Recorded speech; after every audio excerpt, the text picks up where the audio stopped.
welcome back. In a candid assessment of the country's security crisis, Acting Police Minister Firoz Cachalia has admitted that the South African Police Service currently lacks the capacity to defeat organized gang syndicates. Speaking in Nelson Mandela Bay on January the 21st, the minister conceded that law enforcement is being outpaced by the sheer scale, wealth, and sophisticated nature of modern criminal networks. Let's talk more about this with Professor Jacob Mofokeng from the Department of Criminology and Security Science at Unisa. Professor Mofokeng, a very good evening to you. Thank you for your time. Now, as South Africans, we hear year on year about our crime stats. We are fully aware of how dire the situation is. What do you make of our acting police minister actually just admitting that at this rate, the SAPS does not have the capacity to actively and adequately deal with organized syndicate crimes? Well, good evening, Masa, and good evening to Newzroom Afrika viewers, and thank you for having me. Yeah, you know, it is something that is sobering, at least for the acting minister, for him to admit and to bring, you know, South Africa into confidence, to say that indeed what we have been submitting, it is not that we should be seen as prophets of doom.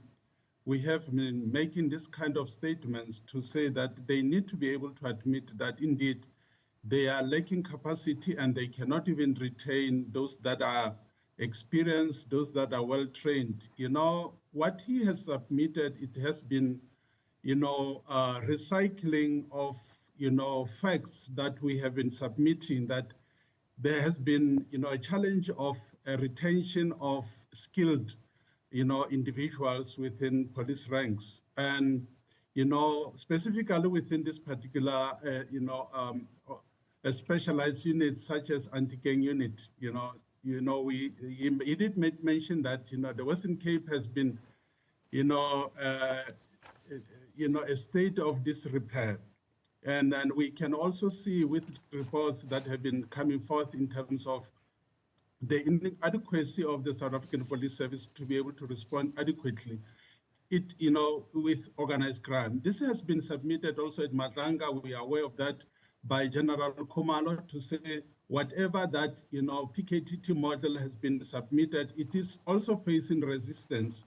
It is not only about the budget or as well as whatever technologies that are suggested, but also the environment itself, depending what is it that they have, you know, within, you know, that policing environment to say that if new innovative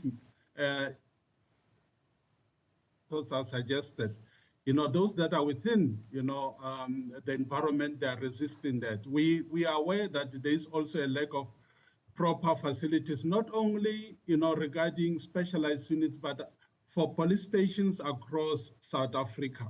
You know, they cannot retain even general detectives and specialized officers. You know, they have been operating in adequate makeshift conditions where, you know, private sectors will always look for these particular individuals. We had even at Matanga Commission of those that are within forensic, how then they cannot be able to be retained. So these factors that have been brought forth, it is about the leadership, you know, as well as visionary leaders within law enforcement, within South African Police Service, to be able to, you know, come with innovative, but as well as create a conducive environment, because currently any measures that they have put, then it shows, you know, characteristics of, you know, a container with holes. You know, it is a common view that, you know, they are under-resourced.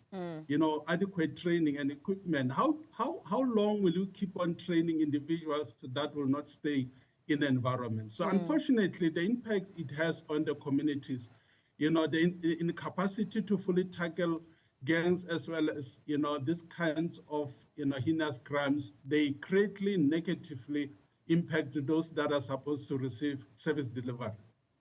And as you're saying, Prof, you know, the statements were sobering, but it's also kind of something that goes without saying if we listen to the Malanga Commission, if we also pay attention to the ad hoc committee, but also just our crime stats and the stories that are being reported year on year in the media when it comes to the SAPS.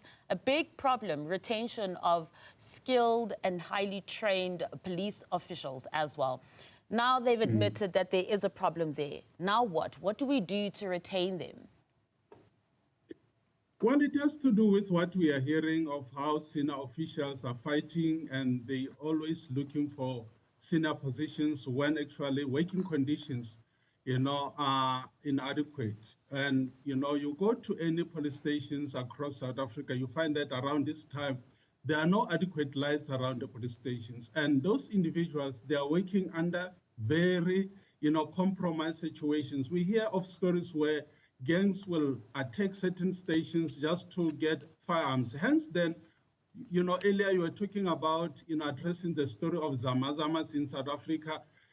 We really see how gangs, they have overpowered the SAPS in terms of firearms, in terms of criminality, you know, in terms of structural failures. So it calls for, you know, we have been saying that it is high time that the president, together with the Minister of Police, as well as relevant stakeholders, address police service, address working conditions, you know, and then look at how they can be able to retain you know, police officials who are trained, who are experienced, because currently, you know, individuals will not be considered for promotions unless, you know, as we are having this Madanga as well as ad hoc committees, individuals that are aligned to a certain politicians, you know, that will be favored even if, you know, there are no merits for them to be able to receive promotion. So these kinds of issues within, they need to be addressed so that we can be able to see a well-oiled machines within the South African Police Service, where those that are trained, those that are experienced, can be recognized and be promoted, not people that are aligned to certain individuals, and as well as infiltration of politicians, you know, within the South African Police Service. The issue then of resistance to be able to bring and embrace innovative, you know, policing as well as investigative strategies. Those individuals, they should be tackled and they should be dealt with.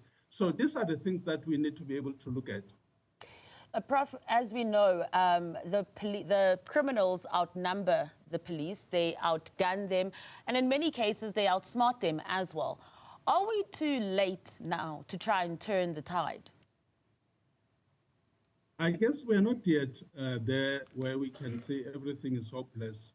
You know, we need to be able to do audits, you know, within the South African Police Service to say, who are these individuals who are resisting changes? Because how is it going to help to bring billions? You know, we know that 120 billion, you know, has been always allocated for 2025, 2026 financial year, but we are aware that 80% of that kind of allocation goes for salaries, but we still need individuals who are committed, who will come with innovative. Look at how, you know, the current status, people train, they acquire qualifications, but they leave to universities and other private sectors. Why? Because then they are gatekeepers within working environment, within South African Police Service, where, you know, as we know, that senior ranking, they are fighting and all this. So we need to be able to clean the system and deal and be able to recognize individuals then that are really working hard, that are able to, you know, bring cohesion between law enforcement as well as the communities, where they can bring, you know, resources to be able to address this kind of. It's not only about South African Police Service, but as well as communities. They need to be able to be aware what is happening at community, you know, local police stations, but as well as be able to embrace, be able to, you know, if they received a good service, let them write in Facebooks and other social medias to say, yes, a particular station is doing well. We cannot only criticize the South African Police Service under such difficulties, but we need to be able to be seen to be working with them. Well, on that positive note, thank you so much for your time, Professor Jacob Mofokeng.